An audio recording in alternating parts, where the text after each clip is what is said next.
The Art of War by Sun Tzu, translated by Lionel Giles.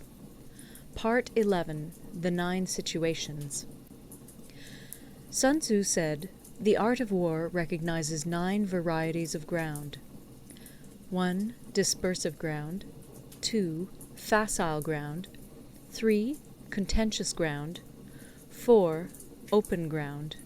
5. Ground of intersecting highways. 6.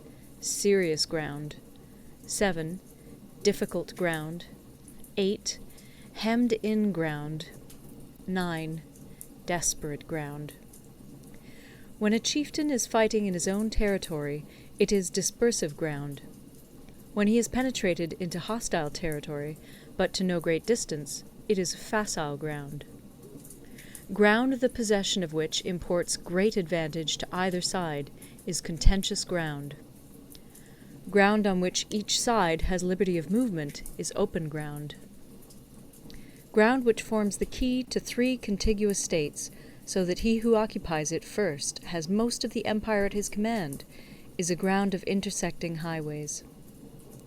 When an army has penetrated into the heart of a hostile country, leaving a number of fortified cities in its rear, it is serious ground. Mountain forests, rugged steeps, marshes, and fens, all country that is hard to traverse, this is difficult ground. Ground which is reached through narrow gorges, and from which we can only retire by tortuous paths, so that a small number of the enemy would suffice to crush a large body of our men, this is hemmed-in ground. Ground on which we can only be saved from destruction by fighting without delay is desperate ground. On dispersive ground, therefore, fight not. On facile ground, halt not. On contentious ground, attack not. On open ground, do not try to block the enemy's way. On the ground of intersecting highways, join hands with your allies. On serious ground, gather in plunder. In difficult ground, keep steadily on the march. On hemmed-in ground, resort to stratagem. On desperate ground, fight. Those who were called skillful leaders of old knew how to drive a wedge between the enemy's front and rear, to prevent cooperation between his large and small divisions, to hinder the good troops from rescuing the bad, the officers from rallying their men. When the enemy's men were united, they managed to keep them in disorder. When it was to their advantage, they made a forward move. When otherwise, they stopped still.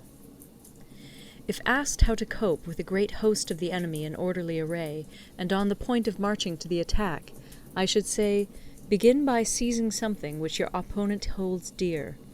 Then he will be amenable to your will. Rapidity is the essence of war. Take advantage of the enemy's unreadiness. Make your way by unexpected routes, and attack unguarded spots. The following are the principles to be observed by an invading force.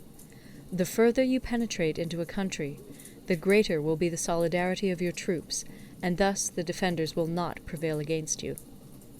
Make forays in fertile country in order to supply your army with food. Carefully study the well-being of your men, and do not overtax them. Concentrate your energy and hoard your strength. Keep your army continually on the move, and devise unfathomable plans. Throw your soldiers into positions whence there is no escape, and they will prefer death to flight. If they will face death, there is nothing they may not achieve. Officers and men alike will put forth their uttermost strength. Soldiers, when in desperate straits, lose the sense of fear.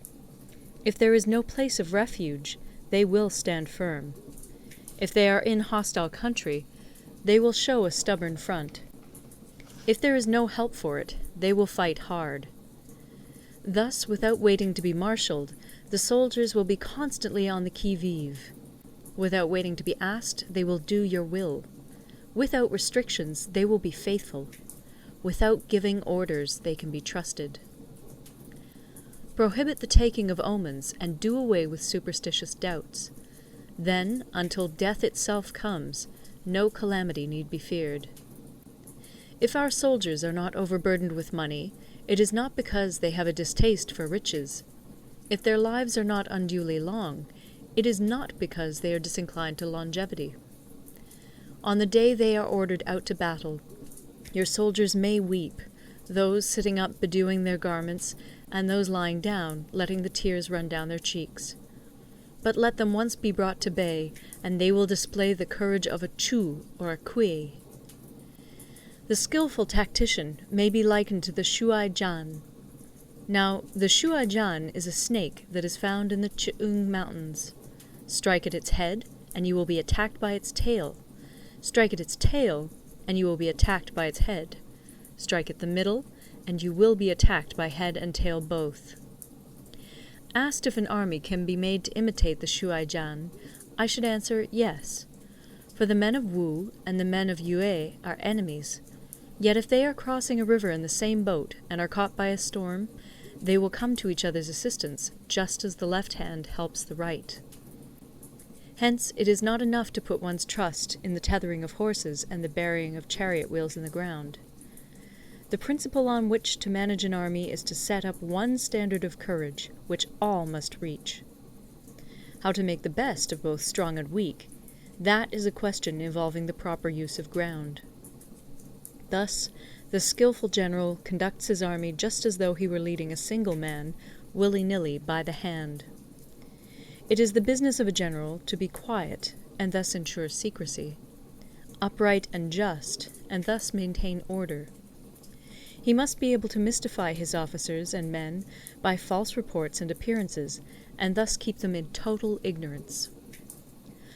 By altering his arrangements and changing his plans, he keeps the enemy without definite knowledge. By shifting his camp and taking circuitous routes, he prevents the enemy from anticipating his purpose. At the critical moment, the leader of an army acts like one who has climbed up a height and then kicks away the ladder behind him. He carries his men deep into hostile territory before he shows his hand. He burns his boats and breaks his cooking pots. Like a shepherd driving a flock of sheep, he drives his men this way and that, and nothing knows whither he is going. To muster his host and bring it into danger, this may be termed the business of the general. The different measures suited to the 9 varieties of ground, the expediency of aggressive or defensive tactics, and the fundamental laws of human nature, these are things that must most certainly be studied. When invading hostile territory, the general principle is that penetrating deeply brings cohesion. Penetrating but a short way means dispersion. When you leave your own country behind and take your army across neighborhood territory, you find yourself on critical ground. When there are means of communication on all 4 sides, the ground is one of intersecting highways. When you penetrate deeply into a country, it is serious ground. When you penetrate but a little way, it is facile ground. When you have the enemy's strongholds on your rear and narrow passes in front, it is hemmed-in ground. When there is no place of refuge at all, it is desperate ground. Therefore, on dispersive ground, I would inspire my men with unity of purpose. On facile ground, I would see that there is close connection between all parts of my army. On contentious ground, I would hurry up my rear. On open ground, I would keep a vigilant eye on my defences. On ground of intersecting highways, I would consolidate my alliances. On serious ground, I would try to ensure a continuous stream of supplies. On difficult ground, I would keep pushing on along the road. On hemmed-in ground, I would block any way of retreat. On desperate ground, I would proclaim to my soldiers the hopelessness of saving their lives. For it is the soldier's disposition to offer an obstinate resistance when surrounded, to fight hard when he cannot help himself, and to obey promptly when he has fallen into danger. We cannot enter into alliance with neighbouring princes until we are acquainted with their designs. We are not fit to lead an army on the march unless we are familiar with the face of the country, its mountains and forests, its pitfalls and precipices, its marshes and swamps. We shall be unable to turn natural advantages to account unless we make use of local guides.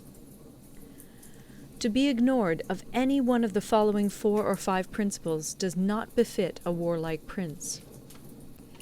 When a warlike prince attacks a powerful state, his generalship shows itself in preventing the concentration of the enemy's forces. He overawes his opponents, and their allies are prevented from joining against him.